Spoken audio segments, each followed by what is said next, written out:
Hi, everyone, and welcome to another episode of Watching Mental Health, and welcome to our second season. This is season 2 officially underway. I am really excited about today because we have a fabulous guest coming on who is actually a pretty close friend of mine, and we've worked together for the last 7 years, probably. It's just wild how time flies. And she's just a wonderful person. And so I'm so excited to introduce Ashley Floyd. And she's the program director of the mental health nonprofit NAMI Southern Nevada. I've talked about NAMI Southern Nevada before. And with her family and personal mental health diagnoses and a desire to give back, she began volunteering in 2017. And that's when I began volunteering with NAMI Southern Nevada. So we really started our NAMI Southern Nevada journey together. And she started as a presenter sharing her mental health recovery journey. And then after that, I became a presenter as well and really just kind of followed in her footsteps. And she's just been inspiring the entire way. She later became a peer and family support group facilitator. She's also a peer teacher, a youth presenter, and a state trainer. She knows her stuff. She's so skilled, especially as a peer support person. I've seen her in action. Ashley leads our staff, or leads the NAMI Southern Nevada staff with grace and compassion, and does just an outstanding job at making, I think, the staff feel heard, but then also encouraging them to continue the NAMI mission, which is so important, I think, to both of us. So she is just really an inspiration. She's got a bachelor's degree in communications, and her master's is in leadership and policy studies.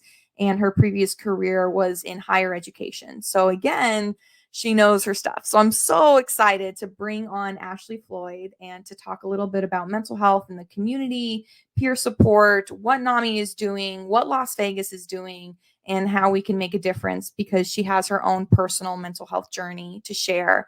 And I just think it's so powerful. And so without further ado, let's welcome Ashley to the stage. Hello. Hi, Ashley. Thank you so much for joining me today. I'm so excited to finally have you on. I'm also excited, very excited. Thank you. Well, I've been wanting to have you on for a while, actually, since I first started, but I knew I needed to start with Trin, who's our executive director, and but I just the whole time I was like, I know it's going to be really great to have you. So I'm just glad that you finally were able to make an appearance and to talk a little bit about who you are. And so, without further ado, tell us in your own words who you are and why you're here today. All right, thank you. I am definitely a person that is compassionate and supportive. I do a lot for other people because I love service, I love giving, and I especially love giving towards my family members, my friends, my colleagues, and the community. I would describe myself as a passionate person for developing people to meet their full potential. Mm. I have a passion for helping build character development and leadership skills. And I also serve as a servant leader in my community with my faith organization and in my mental health volunteer and professional roles. So I do with NAMI volunteer a lot of hours towards programs, but as I work with NAMI in NAMI, I'm also able to be a person that guides our staff towards supporting and educating and advocating for the individuals that are impacted by mental illness. So compassionate, supportive, passionate, servant leader, mental health professional, I think would describe me. I think that's amazing. And I think that you're pretty spot on from what I've seen of you. I see how passionate you are about mental health, about leadership, about community. And then I also see how passionate you are about your family and about your faith. And I just think that that is so wonderful. You don't see too many people these days, I think, talk about how important family and faith is. And I just always have loved that that's something that you really cherish and that you continue to do full force all the time. I appreciate that too. And what's exciting is with NAMI, I'm able to work specifically with cultural groups I identify with, whether that's racial identification or faith identification. But it's amazing to be able to take my lived experience, the things I'm passionate about, and do it at a job for probably 50 to 55 hours a week. Right. and get paid to do it, do the things that I would do even if I wasn't paid. So that's amazing. Yeah, I mean, I love that too. You to get paid to do the stuff that we're really passionate about is just amazing, and not everybody gets to experience that. But at the same time, I think that, you and I, we put in a lot of extra hours for volunteering because we care so much. And I Right. see that happens with you a lot. And sometimes we can be run down. I know that both of us have had our moments where it's like, wait a minute, I need to step back from this for a second. Definitely, and that is so real. And it's possibly, compassion fatigue can happen that we're just working so hard for others that sometimes we forget ourselves in the all the movement. But it definitely, with passion, it energizes and it Yeah. allows us to do things that normally we may not actually do if we didn't have that extra energy and love for what we do. That's so true. Yeah, if we didn't love it, we wouldn't put in all the hours because Yes. it matters. So tell us, why does mental health matter to you? Why did you shift from a education, a career in higher education, to mental health in this nonprofit world? Yes, I it's a very interesting journey for why I have been led to working for NAMI. And the biggest reasons are that I have personal mental health challenges and a mental health recovery journey that I've Mm, gone through. And I also have 6 family members with diagnosed mental health conditions. And so, as a person who's a peer and a family member, I was able to see what lack of mental health did to our family, and being able to volunteer with NAMI then taught me how we could improve in those areas. And so it let me see that there is recovery that's possible. And so being able to use lived experience to inform other people and to break stigma and to end shame and to increase the quality of life and awareness, almost to the fact that um, I know mental health is really mental wealth, is kind of how mm, I see it. And that if our bank account is empty, which happens quite a bit, but if we don't have anything putting back into us, then we're mm, depleted and we can't do anything. And I've noticed throughout my life, whether it's me or my family members, that's what happens. And then my friends, that's what happens. And so it is important and it matters to me just from the personal side of being a peer and having family and friends that have gone through these challenges, and mm, how I could see the growth when they had the support that they needed, or when I had the support that I needed. And I realized, wow, mental health and recovery really is possible. mm, And so it's just a matter of more education, more awareness, more support, more advocacy. All of mm. those things are needed. And that's why mental health is important to me. Yeah, definitely.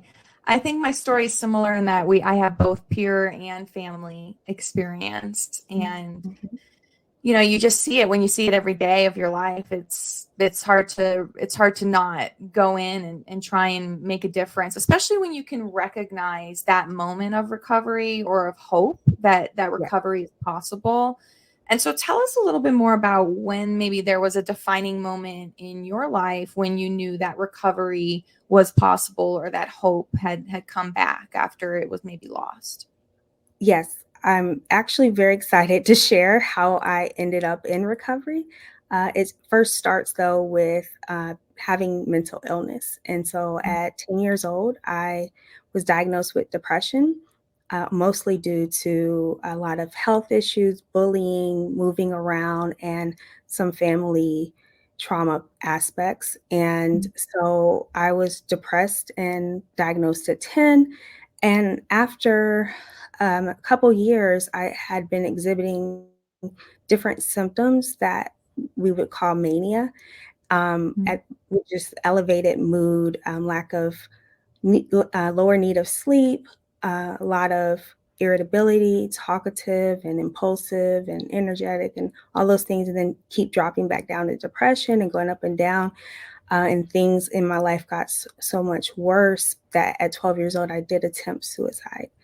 and I was hospitalized for a week, and then I was given the diagnosis of bipolar disorder Mm, and attention deficit hyperactive disorder.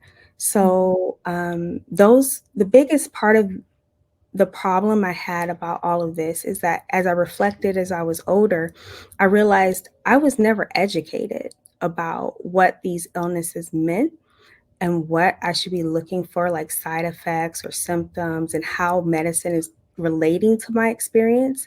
mm, So I wasn't compliant a lot with my medication, or we don't like the word compliant. I forgot the word we said we liked to. I didn't adhere as much to the medication because I just didn't know. I didn't know that mm, when I felt better, it was because of the medicine. So getting off of it, I'd get worse, or I felt like, oh, I'm fine. I don't need the medicine, or the medicine's giving me side effects. I don't want this. So I really didn't have an opportunity to accept my mental health diagnosis and to understand it. And it took me going through grad school and dropping out of grad school 3 times due to hospitalization and diagnosis of OCD, or obsessive compulsive disorder. And it took dropping out of grad school 3 times for me to really understand that I needed help. mm, The first time I dropped out, though, my mother was the beautiful part of the health journey. And I would just say because she had been diagnosed with the same disorders while I was in college and I didn't know it. All four, oh, because I also was diagnosed with generalized anxiety disorder, and she was diagnosed with all four while I was wow. in college. So Wow. when I came home, she educated me because she had been going through her own process of learning. She educated me on symptoms, what medicines work like, how to interview providers, how to advocate for myself with providers, how to keep notes of my symptoms and side effects, all these things. And what that did for me was when I found NAMI, I realized everything NAMI did was what my mom did for me: the Mm, education, the support, the advocacy. And I was so excited to be with an organization where I could use my lived experience and help others, especially people who didn't have a mother like mine to mhm, help them. So I got involved with NAMI. I got disability accommodations at my college. I got mhm, disability on the government level, and I finally had all my support. I had a doctor, I had doctors, I had therapists, I had medication, I had coping strategies, and that was the beginning of my mental health recovery. Having a mm, good treatment plan, having coping strategies, having support, learning and advocating for myself, that was what ultimately led me to recovery.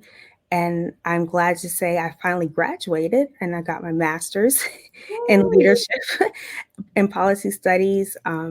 And I got employed with NAMI. I never thought I would work again after dropping out 3 times, but I was employed by NAMI. And so my journey just was a journey of self discovery Mhm, and self advocacy and community support. mhm. Thank you so much. It's an amazing story, and I appreciate your vulnerability. I know it can be hard to talk about these things when it comes to it relating to us, but that's part of what breaking down the stigma is not just talking about this stuff in the third person, but talking about it how we dealt with it. And what I Mhm. love that you brought up that I haven't heard anybody else mention yet is that education piece. You know, Mhm. it's not just getting a diagnosis and then getting treatment. It has to be beyond that. And then it feels to me like going and getting that education that you needed and then being able to provide, surround yourself with the right team, that gave you power. That gave you your power back. And then you Yes, were able to run with that. That's all we need sometimes, right? definitely, definitely. I love that. That's just every time I hear your story, I just love it. And we've presented together before, Yeah. but I'm just, really grateful that you again are being, really vulnerable. And so to keep on that, you did mention medication as treatment. What does treatment look like to you? It feels like it's more than medication because, right? Yeah. Like medication should have fixed it a long time ago, but that's not what happened. And that's not how life works. So, what does treatment look like to you? Well, what I would share is it took a long time for medication to even be a thing that helped me. Mm, And what I learned was I had so many medications. I was on so many different medications because finding that perfect combination with the different chemical imbalances, one drug that works for one person may not work for another. And right. what was my breakthrough moment was when I got prescribed a medication for my bipolar disorder and my fibromyalgia. And Mm, when they found that drug and that medication worked, that began my ability to then move into what I could do on my own, mhm, because the medication gave me a more level playing field because mhm, my behavioral modifications weren't able to really work as well because there was so much of the chemical imbalance that I couldn't push through it.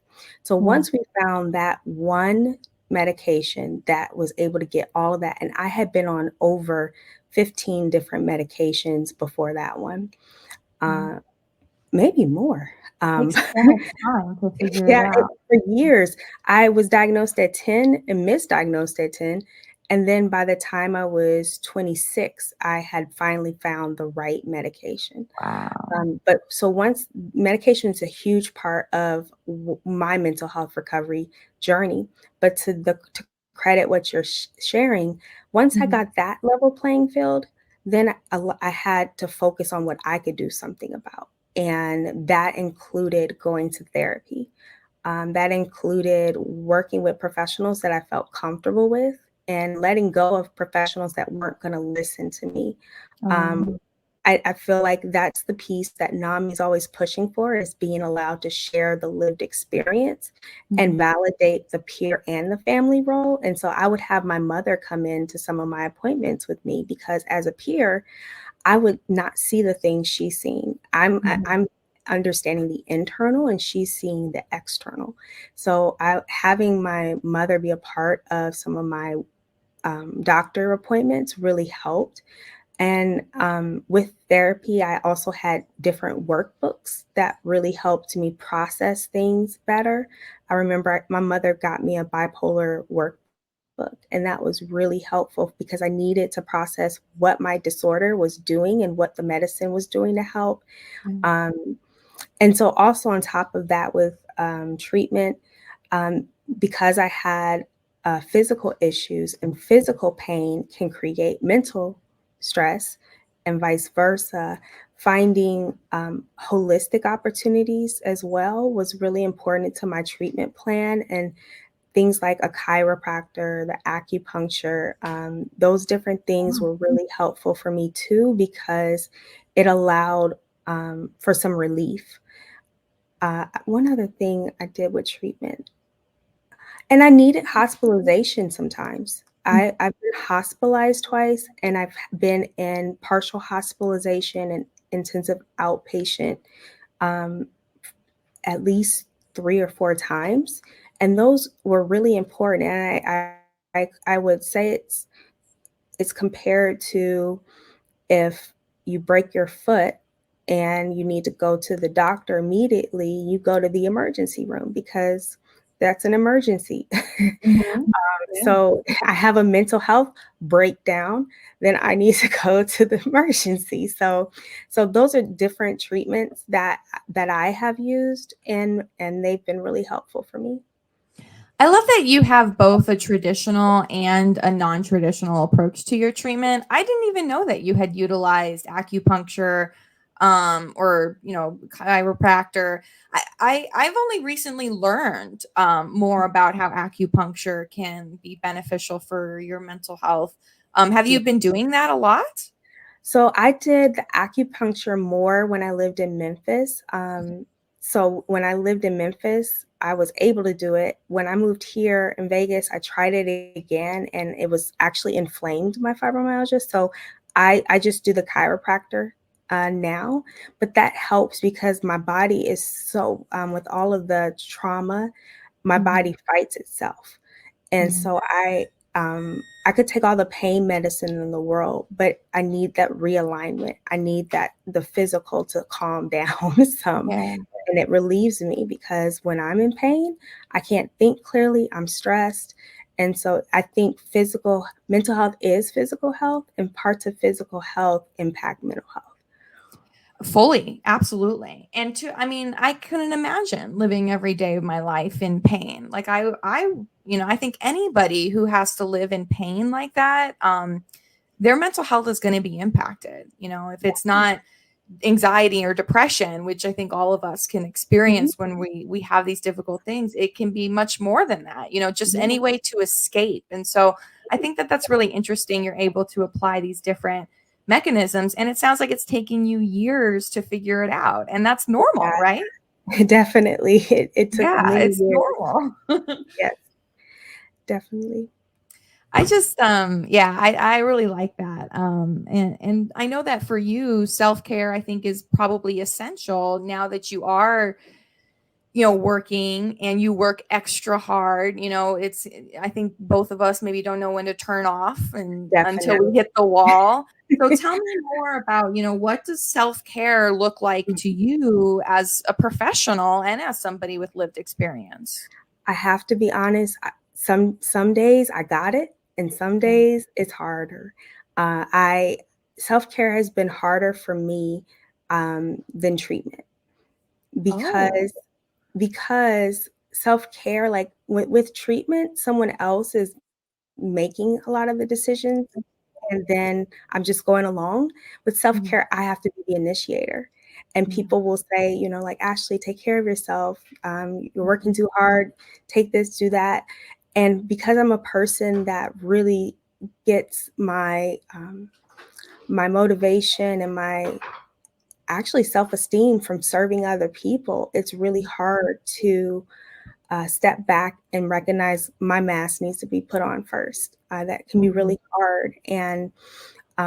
But a few things that I do include my faith work. Um, Yes. I found that my faith work is really the only motivator that gets me to do most of the hard things.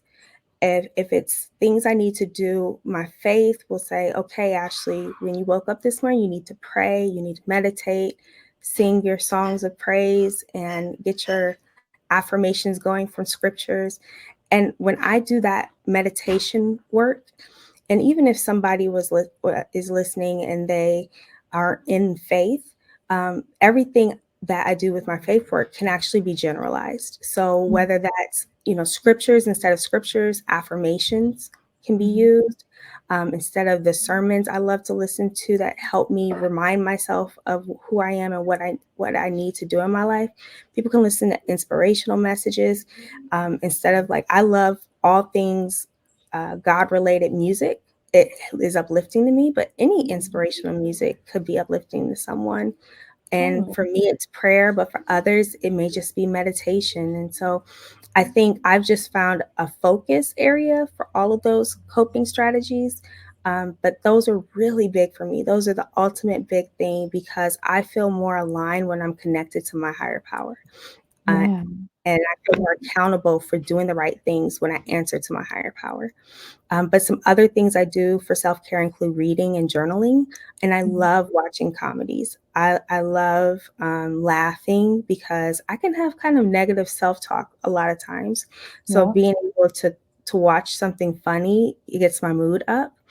I try to walk. I not as regularly as I would like, but at our office we have a back, what's it called, courtyard in the back, and I like to Mhm. walk around the courtyard in the back of our office building. And then at home we have a park right to the side, so I'll do that sometimes. But and the last thing, I have a little silly one I like to do, but it's called a self date because I am not in a romantic relationship, and so I have learned to love myself by self dates, going out to eat, and just spending time with me. I love that. You need self dates. My coach calls it artist dates. Every time I get on the call and I'm like, crying, have you done any artist dates lately?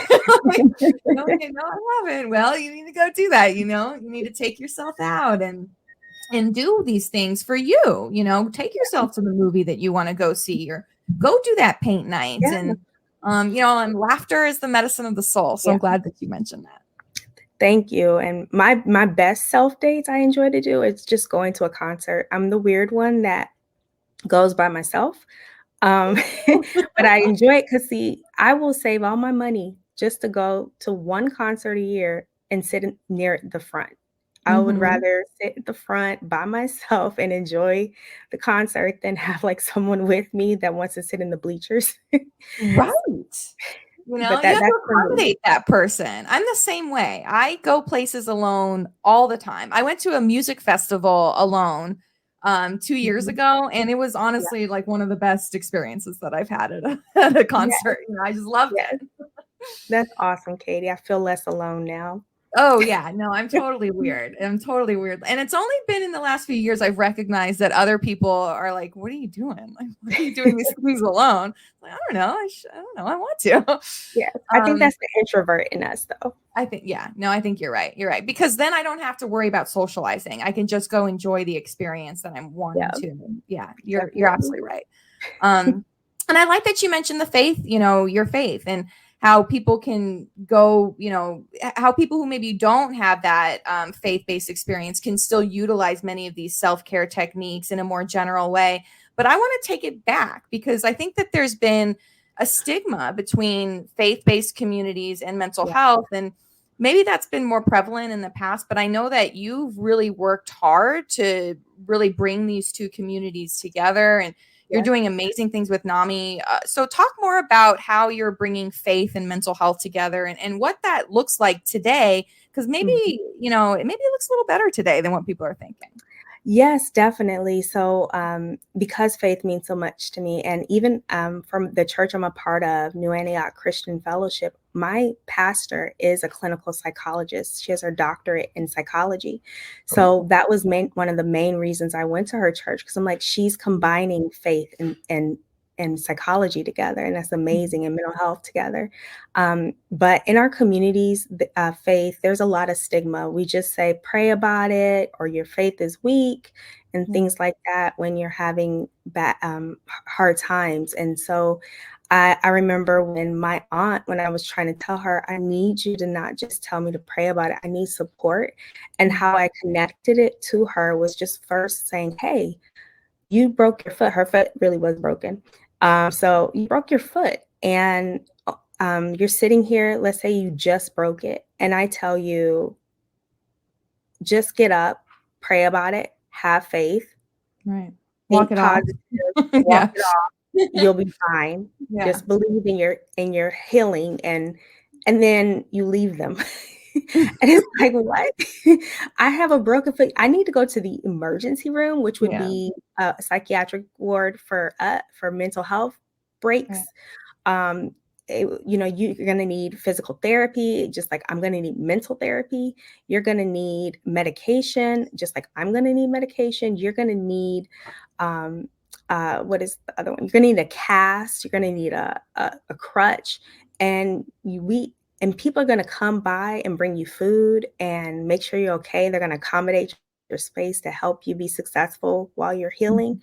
And we need that stuff for mental health. And so when I told her that, as a woman who's what we called our prayer warrior, it just blew her mind by saying it that way. And I love to talk to faith communities about that example, because there is a double standard for what we do for people with physical illness versus mental illness. We shame and guilt people and tell them as if it's so simple that only prayer is needed to overcome those things, and it's not. So with that background and experience, I spent a lot of time working to develop our faith community engagement with NAMI, working with different organizations like the Nevada Faith and Health Coalition, the Interfaith Council of Southern Nevada, the FICAM, which is the Fellowship of Independent Fellowship of Churches and Independent Ministries, with attending things like the Shepherd's Breakfast and all these faith and health and wellness community orgs, just so we can bring mental health trainings to them so that they can be more inclusive and aware and supportive of the families and the peers impacted by mental illness in their community. We have to know the warning signs. We have to know how we can be more understanding and how we can work through mental health crisis that comes up in the faith communities, how we can refer them to resources. So we have a program called Bridges to Wellness, which connects faith communities to different trainings in the community so that they can learn warning signs, learn about suicide prevention, learn about suicide intervention, learn about adult mental health first aid, youth mental health Mhm. first aid. And if you could imagine all of these youth ministries out there and all of these youth ministers and how they're on the front line with the youth and could identify signs and let the families know, hey, I noticed in school this morning this happened, and shouldn't I would want all youth ministers to be trained in youth mental health first aid, little things like that. So that's the faith work we're working on. It's just, and then suicide is actually, there's a lot of, unfortunately, a lot of spiritual leaders who have completed suicide. Wow. And um and in that community there's a silence to it. Wow. And it's because they're carrying the weight of all their flock on their shoulders. And it's shameful for whatever reason to be a pastor that has mental health challenges. And I kind of equate it to unfortunately, our police officers who have Mhm. to suffer in silence about mental health challenges and may not seek the help they need just because the stigma and the consequences of sharing can be so horrible. And so for faith communities, I want that stigma broken completely. Oh my gosh. Wow. I got chills. Um, that's really hard to hear that our faith leaders are suffering in silence like that. And I'm not at all surprised because I think it is so important to bring these two together because I think oftentimes people who go, if they're struggling or their families are struggling, it's going to be at their church that are going to be when things start coming out, right? When the first signs and symptoms start popping up, maybe they go and they want to have a confessional because they're really struggling. These types of things are coming out in the faith communities, and it's like they're shouldering all of it in silence. And so that's Yeah. awful. I had no idea. I'm really glad that you're bringing that to light. Yes. Thank you for letting me. Yeah. Well, thank you for being here. I know we're over time. I want to ask you one final question if you're Mhm. okay, and then Yeah, we'll end it on that's this. fine. I'm free. Okay, cool. Cool. Yay. Thank you. And the reason I want to ask you this last question is because you have this experience as both a peer, as a family member, and as a professional. You are regularly working with other professionals in the field. And I think that your experience is going to be really insightful here. And so everybody has a different answer to this, but do you think that a mental health or a challenge or a diagnosis is something that somebody can overcome, or something that we should learn to live with and continue to care for as we get older, because it'll never really go away? So I want with this question, I want to start with recognizing that people are people first, Mm. that who I am is not what I have. Um, and so I love to remind people, instead of saying I am bipolar, Mhm. that I have bipolar disorder, or Mm. I live with bipolar disorder. Um, Instead of I am schizophrenic or he is schizophrenic, that we say he lives with schizophrenia or he suffers from schizophrenia. Mhm. But he and I are always first, and it doesn't make me equal to my disorder or my challenge. It that I'm a person first. So that's the first most important part. But as I think about if we can overcome it or we need to just accept it, I think Mhm. it's both, in the sense of I can overcome illness even if it doesn't disappear. Ooh. So if as I've been diagnosed since I was 10, so I'm going to be that's almost now 27 years of having 4 different Mhm. diagnoses. And if you had asked me back in 2009 during my second hospitalization if I believe it can be overcome, I would say no, because it was so hard for me to see a way out. But as I've lived longer and I've worked on myself and I've engaged in community, I feel like the we can overcome the self stigma, and we can overcome the negative impact of our illness when we are aware of the issue. Because if I don't have a diagnosis, then I don't know what to treat and I don't know the solutions to that.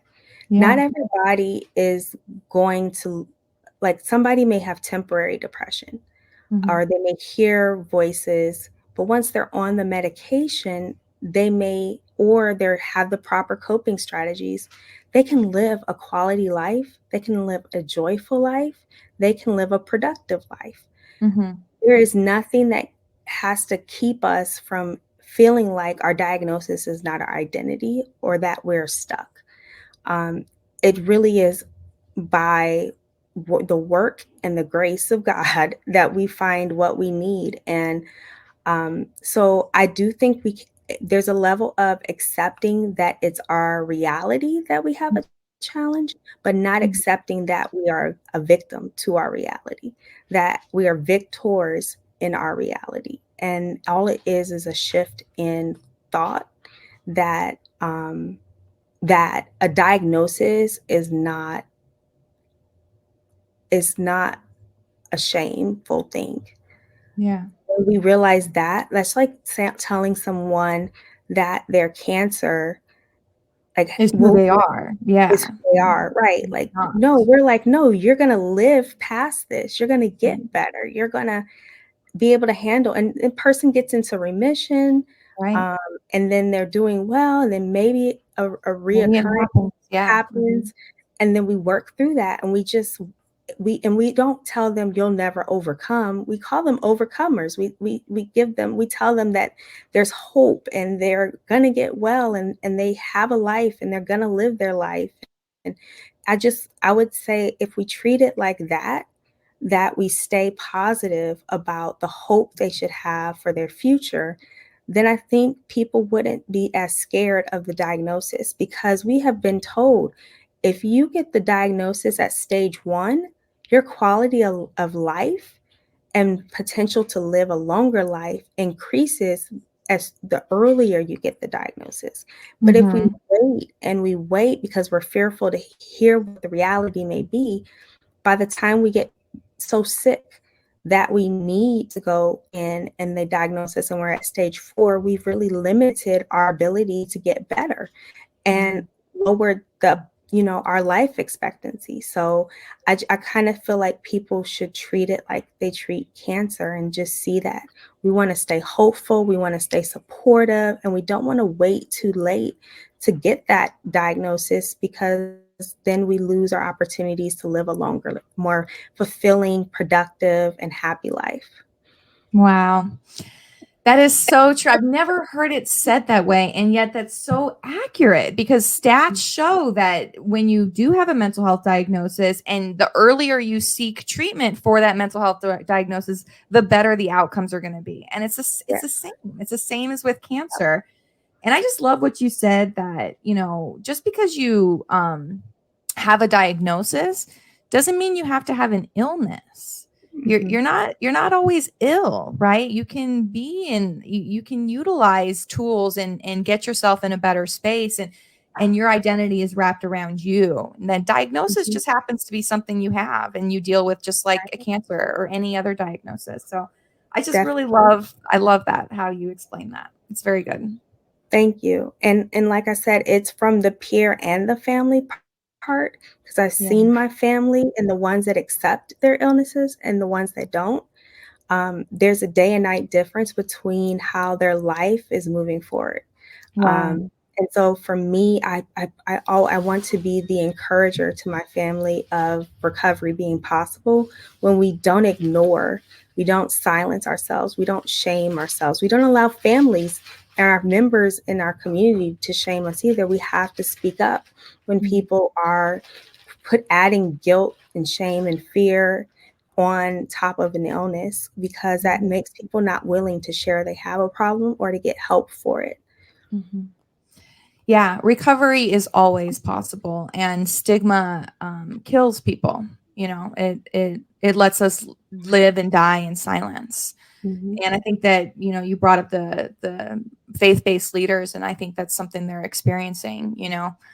So, oh my gosh, what a great episode. We are way over time. So I need to stop asking you questions. But I just appreciate you being here. You're just amazing. You're so inspiring. And I, you know, every time I feel really down on myself, I know that you might be feeling the same way, and you're waking up every day and putting in the hard work, and I see it, and I see you, and I'm grateful for you and to know you. So thank you for being my very first guest on my second season of Watching Mental Health. Thank you, Katie. And you're doing such amazing work. I get surprised when I think of you as an intern with NAMI and how you're just doing some amazing things, like just amazing work in the community, your skills, your connections, just how you move in a room and get things done. It's amazing. And I love seeing that in our journey, you know, from volunteer to mental health professionals or totally. Just really, you're amazing, Katie. Thank you.